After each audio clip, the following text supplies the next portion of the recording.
alien fleet stood in silence when they saw a human warship. 40 warships stopped firing, and none of them knew why. The silence lasted 11 seconds. On the flagship bridge, fleet tactician Jin Harlow watched every targeting line on his console freeze mid-sweep, the amber threads sliding to a dead stop across a hull that refused to register as a threat. Smoke still curled off the plating 3 kilometers out. The plating did not care. Something was wrong with the numbers before anyone said a word. The human ship's hull temperature had not moved. Not 1 degree, not after 1,200 plasma torpedoes had just tried to cook it from the inside out. Sovereign Arbiter Malaka stood at the edge of the observation well, his 4 jaw plates locked open. Behind him, 30 other officers had stopped talking, stopped typing, stopped breathing in any way that made noise. The whole command deck had gone quiet in the specific way a room goes quiet right before someone starts screaming. Then, from the wreck of the human ship, 3 low thuds rolled through the hull plating like a war drum. Nobody on the bridge could name the sound. That was the problem. I wish I could tell you it stopped there. It didn't. Stay close. 11 seconds is a strange length of time to remember in this much detail, but Harlow would recall every one of them for the rest of his life. 3 days before that silence, the sector had been ordinary, or as ordinary as an unmapped border lane could get.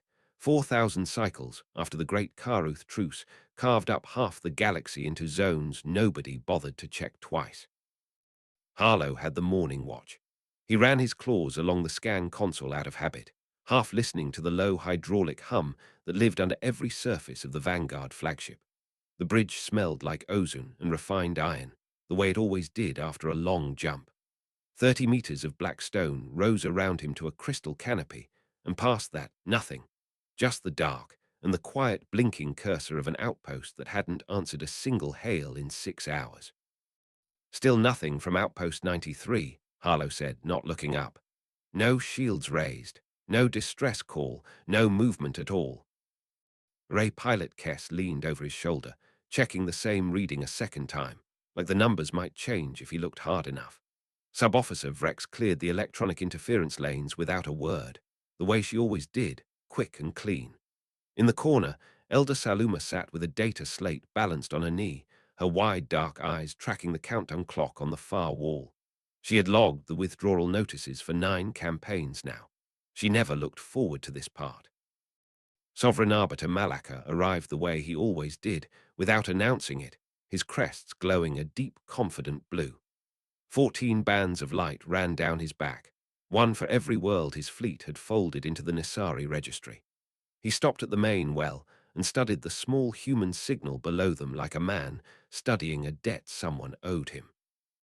72 hours, Malaka said.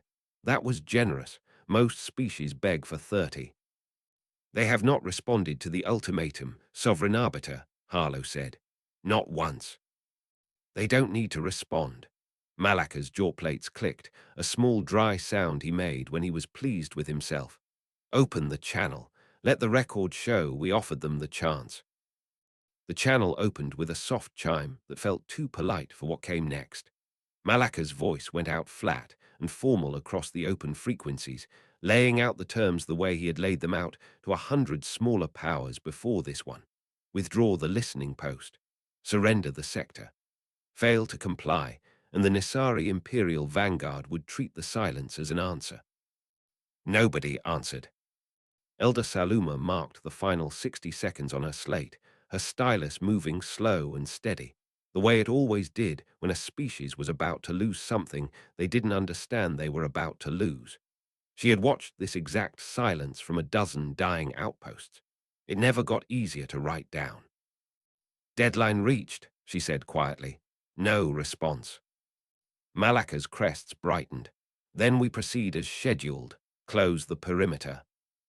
15 capital-grade dreadnoughts began to move, their engines lighting the dark in slow, confident arcs, folding into a tight tactical sphere around the coordinates of Outpost 93.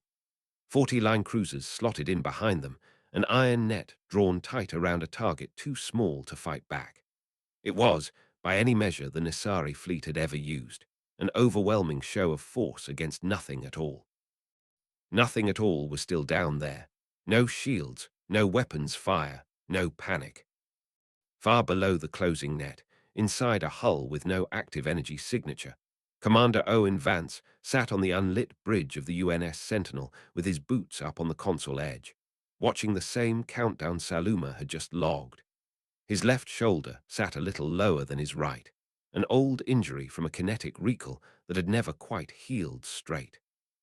He reached for the magnetic drink bulb clipped beside his chair and took a slow sip, unbothered, like a man waiting out a weather delay instead of an armada. The liquid inside the bulb shifted as he moved it, the rings widening out from some heavy, silent core buried deep in the ship's structure. He didn't look at it twice. He'd stopped noticing that particular habit of the ship a long time ago. "Deadline's up," said a voice over the internal comm. Chief Engineer Marcus Vance, no relation despite the shared name, a running joke on a ship this small. "They're closing the net." "Let them close it," Owen said. He set the bulb down and reached for the console instead, tapping twice before he committed to any command, an old habit that had saved his life more than once. "Seal the forward plates. Mechanical lock, not electronic. I don't want a single watt leaking off this hull." Heavy bolts drove home somewhere deep in the Sentinel's frame, a sound like a door built to outlast the people who built it. No lights flickered. No shield hummed to life. To anyone watching from outside, the ship looked exactly like it had 10 minutes earlier, dark, quiet, and completely unshielded. That was the part the fleet above them hadn't figured out yet. Harlow caught the anomaly 40 minutes later, a warp spike blooming out of nowhere at the edge of his scope, too small to be a fleet and too dense to be debris. He watched a single vessel drop out of hyperspace into the center of the closing net, 800 meters of dull gray hull with not one weapon array lit, not one shield grid active, not one system broadcasting so much as a heartbeat. Sovereign Arbiter. Harlow's lateral eyelids blinked fast, twice, thin membranes flickering over his vision the way they always did when something didn't add up. New contact. It's the human ship, and it's reading as completely unshielded. Malaka turned from the well, his crests pulsing brighter at the words. Unshielded. Zero energy signature across every band, sir. Nothing to disrupt, nothing to burn through. Harlow checked the reading a second time, hoping it would change. It didn't. It's just there. Malaka's jaw plates clicked once, sharp and satisfied, the sound of a man who had just been handed an easy afternoon. "Then this won't take long at all." "Fire," Malaka said. "All forward batteries, every ship in the sphere. I want it finished before the record even shows we tried." 1,200 plasma torpedoes left their tubes in the same half-second, a wall of white heat rolling out from every ship in the closing net. Saluma's stylus froze over her slate. "Sovereign Arbiter, the target is accelerating," she said. "It's moving toward the barrage, not away from it." Nobody answered her. There wasn't time. The plasma hit the Sentinel's forward hull, and the entire sector went white. On the flagship bridge, the crystal canopy dimmed automatically to keep the glare from blinding anyone standing near the well, and for 3 full seconds, no one could see anything past the edge of the glass. Harlow's console screamed with heat readings that pegged every sensor he owned. Somewhere in that white wall, 800 meters of human steel was either dying or doing nothing at all. Down inside that same white wall, Owen Vance hadn't moved from his chair. He watched the bay screen mounted above the console, 12 meters of dull gray display flooding orange at the edges as the outer sensors struggled to compensate. The number in the corner of the screen ticked and held. Hull integrity, stable, no breach, no pressure loss anywhere in the ship. "Feels like weather," Marcus said over the comm, dry as ever. "Paint's going to need work." "Paint's cheap," Owen said, and took another sip from the bulb. The glare held for a long stretch, the kind of light that seemed like it might never end, and then all at once it didn't. The plasma burned itself out against a surface that had simply refused to give it anything to catch on, and the dark folded back in over the sector like a curtain dropping. What the smoke left behind was worse than the fire had been. The sentinel sat exactly where it had been sitting before the volley, unmoved, unmarked, its hull dark and blunt and utterly indifferent. No scorch lines, no warped plating, no slow venting hiss of a hull trying to hold itself together. Just 3 meters of dull iron, sitting in the dark like it had never noticed anything was wrong. Harlow stared at his console and did not trust it. "Rerun targeting diagnostics," he said, mostly to himself. His lateral eyelids blinked fast, twice, then a third time before he caught himself doing it. The hull temperature hasn't moved. Not the surface, not the core, nothing. "Rerun it again," Malaka said. His voice had lost its edge. That was the part Harlow noticed first, before the numbers, before anything else. The Sovereign Arbiter's voice had gone flat and careful, a man double-checking a door he was certain he'd already locked. The second, diagnostic, came back identical to the first. No burn marks, no breach, no proof anything had happened at all. Harlow's hands went still over the console. He had run this exact sequence a dozen times before, against a dozen smaller fleets who had folded the moment their shields buckled. There had always been a shield to buckle. That was the entire architecture of the war he'd spent his whole career fighting. A target either raised a field to burn through, or it didn't have one, and if it didn't have one, it died in the first pass. He had never once run a diagnostic on a target that had neither, and simply declined to be destroyed. "Sir," he said, "the models don't have a category for this." Malaka turned from the well. For the first time since Harlow had served under him, the Sovereign Arbiter looked like a man checking his own math for an error he was sure wasn't there. "Explain that."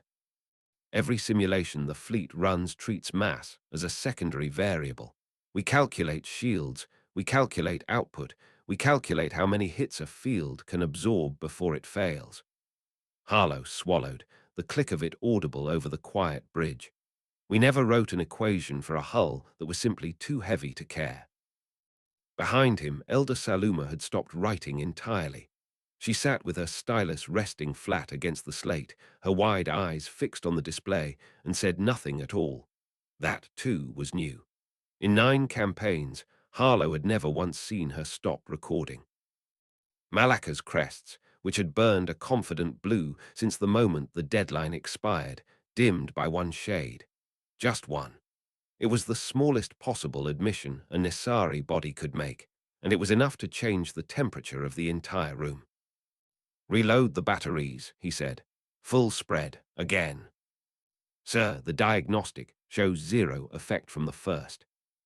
"I heard the diagnostic, tactician. I am telling you to fire it again." Harlow relayed the order because there was nothing else to do with it. The second volley went out with less confidence behind it than the first, and it landed exactly the same way the first one had, against a hull that didn't move, didn't heat, and didn't answer. On the Sentinel's bridge, the second wave of light rolled past the forward cameras like weather passing a window. "They really don't like giving up," Marcus said. "They built their whole navy on a bet," Owen said, watching the screen. "Every ship out there burns something to fight. Fuel, plasma, shield charge.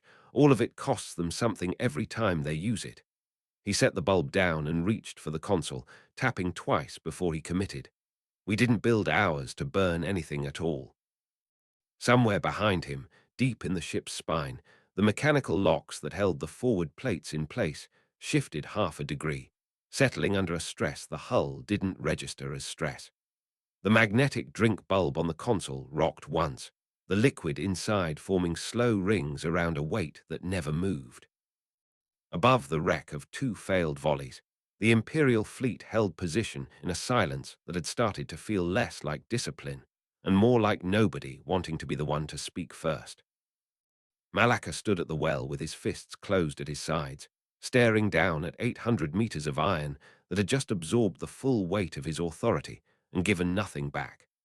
Somewhere in the fleet behind him, 30 support vessels were still waiting for an order that hadn't come. He had annexed 14 worlds under the doctrine that ships which didn't shield died. He had never once needed a second doctrine. "Tactician," his voice had gone very quiet. What is that ship made of? Harlow pulled the surface composition reading he'd been avoiding for the last 2 minutes. The one his console kept flagging as incomplete because it didn't match anything in the registry. Iron, sir, just iron. Old iron forged thick and nothing else. Nobody on the bridge said anything for a long moment. Then, from the edge of the well, in a voice so quiet it barely carried, Saluma spoke for the first time since the deadline had expired. We spent 4,000 cycles building a war around the idea that everything eventually burns, she said. I don't think we ever asked what happens if something simply refuses to. Malaka didn't answer her. He was still staring at the Iron Mountain sitting dead center in his own fleet, and for the first time in 14 campaigns, he didn't know what order came next. Down on the Sentinel, Owen Vance finally set his drink aside for good. Marcus, he said, power the rail deck. The rail deck took 4 seconds to charge, and inside those 4 seconds, everything about the war changed. Harlow felt it before his instruments confirmed it. A new signature crawling up from the human hull, low and mechanical, nothing like the dead silence the ship had held all day. His console flagged it as unknown. Every console on the bridge flagged it as unknown. Movement on the target, he said. Something's powering up, not a shield array, not a weapon signature we have on file. Malaka hadn't moved from the well in over a minute. Define, not on file. It draws no energy from any field we can measure. Whatever it isn't electric. Harlow's eyelids blinked once fast, and he made himself stop. I don't know what to call it, sir. Down on the Sentinel, Owen Vance didn't need a name for it either. He just needed it to work. Rail deck's hot, Marcus called over the comm. Barrels tracking. You want the destroyer on the left flank or the one running point? Point, Owen said. Take the head off the formation. Let the rest of them watch. He didn't raise his voice giving the order, and he didn't need to. That was the part of the job nobody back home ever understood, the part that took 34 years of deep frontier engineering to learn. The loudest thing a commander could do in a fight like this was stay quiet. Panic was a resource, same as fuel or plasma. Vance had learned a long time ago never to spend it. He reached for the drink bulb out of habit, found it empty, and set it back down without much thought. Small motion, ordinary motion. The kind of thing a man did 100 times a day without noticing he was doing it. Then the Sentinel fired. 3 heavy tungsten rounds left the rail barrels at a fraction of light speed, closing the gap between the two fleets before the destroyer on point ever registered a launch. There was no plasma bloom, no energy trail, nothing for the Imperial sensors to catch. Just 3 points of mass crossing open space in near total silence, and then the destroyer Vengeance stopped being one ship. The first round went through the bow like it wasn't there. The second and third followed a half-second later, and the hull that had spent 9 campaigns absorbing enemy fire without a scratch folded in on itself in under 3 seconds, its 2 halves drifting apart in a slow, silent spin.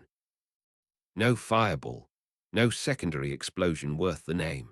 Just a warship, and then not a warship, and the wreckage tumbling apart in a silence that felt worse than any sound could have. On the flagship bridge, nobody spoke. Harlow's hands hovered over his console, useless. His targeting software had no category for a weapon that carried no energy signature at all, no charge to detect, no beam to track. It had simply arrived, and a destroyer with 300 crew aboard had simply stopped existing.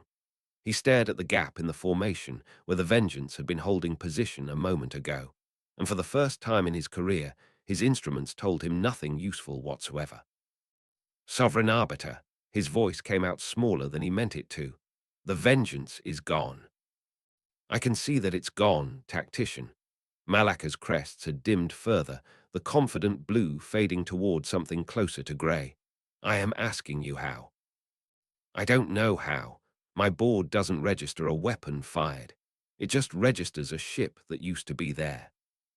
Elder Saluma set her data slate down on the console beside her, deliberately, and folded her small hands over it. She had logged the end of 9 campaigns from this exact seat, and every one of them had ended the same way, with a species running out of room to retreat into. She had never once logged one that ended with the numbers simply refusing to make sense. "They are not shooting us," she said quietly. "They are dropping mountains on us, one at a time, and they haven't even raised their voice yet."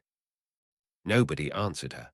The rest of the fleet had gone very still, 30 support vessels holding position around a corpse where a capital ship used to be, waiting on an order that Malacca still hadn't found the words for. That was when the second thing happened, the thing that would matter more than the vengeance by the time the night was over. A quiet chime sounded on Harlow's console, low priority, the kind of alert that usually meant nothing. He almost dismissed it out of habit. Then he read it twice. Sovereign Arbiter. Long-range scan just picked up 2 more contacts. Same hull signature as the target. Same iron composition. They're holding position 4 sectors out, well beyond weapons range. Malacca turned from the well so fast his crests flared bright for the first time since the ultimatum. More of them. "Only 2, sir. They haven't moved. They haven't even powered anything up." Harlow swallowed. "I think they're just watching." The room went colder than it had gone at any point since the deadline expired. 1 human ship refusing to burn was an anomaly. 2 more sitting quietly at the edge of the sector, doing nothing at all, was a doctrine. It meant this hadn't been a desperate, isolated defense. It meant somewhere out past the reach of every Nisari sensor, there was a fleet built entirely out of ships like the one currently sitting in the center of their formation, and nobody in the Imperial Vanguard had known to look for it. Malacca said nothing for a long moment. When he finally spoke, his voice had lost the formal edge it carried at the start of every campaign, the tone he used when he still believed the outcome was decided in advance. "How many?" he said. "How many of these ships exist?" "Unknown, sir." Harlow hated saying it. "The registry has no record of this hull class at all. As far as our intelligence is concerned, it doesn't exist. It exists enough to have killed the Vengeance." "Yes, sir."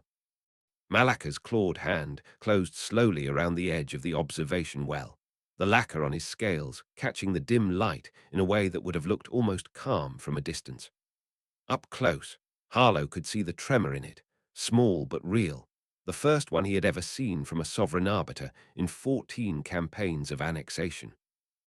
Below them, at the dead center of a fleet that no longer knew what it was fighting, the UNS Sentinel held its position exactly where it had been holding it since the moment it dropped out of hyperspace. Unmoved, unmarked. Its heavy barrels, still warm from the last strike, beginning a slow, patient rotation toward the one ship in the formation that mattered most. For 3 full seconds, nobody on the flagship bridge understood what they were looking at. Then fleet tactician Jin Harlow saw the angle change on his console. A slow, mechanical crawl of 2 heavy barrels swinging away from empty space and settling, with no hurry at all, onto the exact coordinates of the vessel he was standing on. "Sovereign Arbiter," his voice cracked on the rank. "It's targeting the flagship." Malacca didn't answer. His data slate slipped out of his clawed hand and struck the black stone floor of the command well with a sound too small for what it meant, and nobody bent to pick it up. Behind him, 30 officers stood in the particular kind of silence that comes after a room runs out of instructions to follow. Array Pilot Kess had both hands frozen over a console that no longer had orders worth entering. Sub-Officer Vrex had stopped clearing interference lanes 40 seconds ago and hadn't noticed. Somewhere near the back, a junior signals officer named Petrel, barely 2 campaigns into her posting, young enough that her crest bands hadn't finished their first color cycle, stood with her mouth slightly open, watching the debris field of the Vengeance turn slow circles against the dark, and understood, the way only the very young understand a thing for the first time, that the war she had trained for did not exist anymore. Below them, at the dead center of a fleet that had just watched its doctrine die in real time, the UNS Sentinel held perfectly still. Owen Vance stood from his chair for the first time in 6 hours. He didn't reach for a weapon panel. He didn't raise his voice. He walked to the forward display, hands loose at his sides, and looked up at the wall of imperial hulls surrounding his ship the way a man might look at whether he'd already decided not to worry about. "Marcus," he said, "open a channel to the flagship, voice only." "They'll hear the rail deck cycling in the background," Marcus said. "You want me to mute it?" "No," Vance said. "Let them hear it." The channel opened with none of the ceremony the Nisari had used for their ultimatum. No chime, no formal frequency lock, just a voice, flat and unhurried, cutting straight into a bridge that had gone quiet enough to hear it clearly. "You configured your arrays to burn through a ghost," Vance said. "We brought 3 meters of solid iron." Nobody on the Nisari bridge moved. "Your network didn't find our shields because we didn't build them," he continued. "There was nothing to find. You spent 4,000 cycles teaching your fleet to fight fire. We're not fire, we're just weight." Harlow's lateral eyelids blinked, fast, 3 times in a row, and this time he didn't try to stop them. He looked down at his own targeting display. The one that had, an hour ago, represented the accumulated certainty of 14 successful campaigns, and understood, in the plain and total way, a thing becomes obvious only after it's already cost you a ship, that every line on it had been lying to him since the moment the human vessel dropped out of hyperspace. Malaka found his voice, last of anyone on the bridge. "Cease targeting," he said. It came out quieter than any order he had given in 14 years of annexation. "Cease targeting and hold position." The channel from the Sentinel didn't answer that. It simply closed, the low mechanical hum of the rail deck cutting off mid-cycle, leaving the flagship bridge in a silence that felt heavier than the barrage had. Malaka stood at the edge of the well and did not step back, though every line of his body wanted to. His crests, which had held a confident blue since the deadline had expired 6 hours earlier, had faded now to a pale, exhausted grey. The colour a Nisari body turned only when it had run out of alternatives to consider. He stared down at 800 meters of dull iron sitting motionless at the center of his own formation. Its barrels no longer even pointed anywhere in particular, simply resting, the way a thing rests when it has already won and doesn't need to prove it twice. 15 dreadnoughts, he said to no one, 40 line cruisers, 1,200 torpedoes across 2 full volleys. He said the numbers slowly, like a man checking a debt against a ledger that refused to balance, and it didn't move. "It didn't need to move, Sovereign Arbiter," Harlow said quietly. It was the first time in 14 campaigns he had contradicted him. That was the whole doctrine. We were never going to outthink a ship that doesn't calculate. We were only ever going to hit it. Elder Saluma had not moved from her corner station since the channel closed. Her data slate lay flat on her knee, stylus resting untouched across it. The countdown clock she had marked so carefully 6 hours ago now meaningless, still ticking down toward a deadline that had already been answered in a language none of her 9 prior campaigns had prepared her to translate. "We spent 4,000 cycles building an empire on the idea that everything eventually burns," she said, and her voice carried further in the quiet than it had any right to. "I don't think we ever once asked what happens to a species that simply refuses to." Malaka turned to answer her and found that he had nothing to say. He reached instead for the console at the edge of the well, intending to enter a withdrawal sequence. The standard retreat protocol he had authorized without hesitation on 9 prior occasions when a target proved costlier than projected, and found that his clawed hand would not hold still long enough to input it. The tremor ran from his fingers up through the whole of his forearm, small and constant, and the console's sensors, calibrated for a sovereign arbiter's usual steady authority, simply refused to register the shaking as intentional command. He tried twice more. Both times the interface returned the same soft error tone, patient and indifferent, the kind of sound a system makes when it has no way of knowing that the man giving the order has, for the first time in his career, stopped being certain of anything at all. Below, the Sentinel had not fired again. It didn't need to. It sat at the exact geometric center of the Imperial formation. the point every Nisari tactical doctrine called the position of maximum vulnerability, the place a target was supposed to be encircled and finished. And instead the 15 dreadnoughts and 39 remaining line cruisers found themselves arranged, without anyone deciding it, around the one object in the sector that had already stopped being afraid of them. 2 sectors out, the other 2 human hulls Harlow had flagged earlier still hadn't moved. They hadn't powered a single system. They were simply there, holding position at the edge of sensor range, watching the way a species watches something it already knows the outcome of. On the Sentinel's dark bridge, Owen Vance sat back down in his chair. He picked up the empty magnetic drink bulb out of habit, turned it once in his fingers, and set it back on its rest without refilling it. His left shoulder, the one that never sat quite level since the recall injury 31 years earlier, dropped a fraction lower as he settled, an old motion so worn into him he no longer noticed himself making it. "Command deck's asking for orders," Marcus said over the com. "Whole Imperial fleet's just sitting there.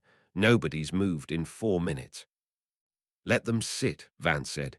"We're not going anywhere. We never were." He looked at the bay screen, at the slow grey drift of the Vengeance's 2 halves turning end over end against the dark, and didn't say anything else for a while. There was nothing that needed adding to it. The math had already spoken for itself, the way it always did on a frontier that had never once bent its physics to accommodate anyone's confidence. On the flagship, the fluid in the command deck's environmental terminals, stirred hours earlier by tremors none of the crew had consciously registered, finally settled. It didn't return to its ordinary slow ripple. It crystallized instead into a set of rigid, unmoving lines, a static imprint of a force that had pressed against it and simply never let go, and stayed that way, a small quiet monument nobody on the bridge would think to mention in any after-action report, because none of them yet had the words for what, exactly, they were supposed to call it. Malacca remained at the well long after the tremor in his hand had passed. He did not give the order to fire again. He did not give the order to retreat. He stood, crests dimmed to grey, watching an unshielded mountain of iron hold its position at the heart of his own armada, and understood, slowly, the way understanding arrives when a man has spent 14 years building his authority on an equation that has just been proven false in front of his entire command structure, that there was no order left in his doctrine that fit what had happened here. Behind him, Elder Saluma picked her stylus back up, and for the first time in 9 campaigns, did not write down a species surrender. She wrote, instead, a single line, meant for no report that would ever leave this bridge. "The loudest thing in the dark isn't an explosion. It's the sound of 40 capital ships running out of ideas.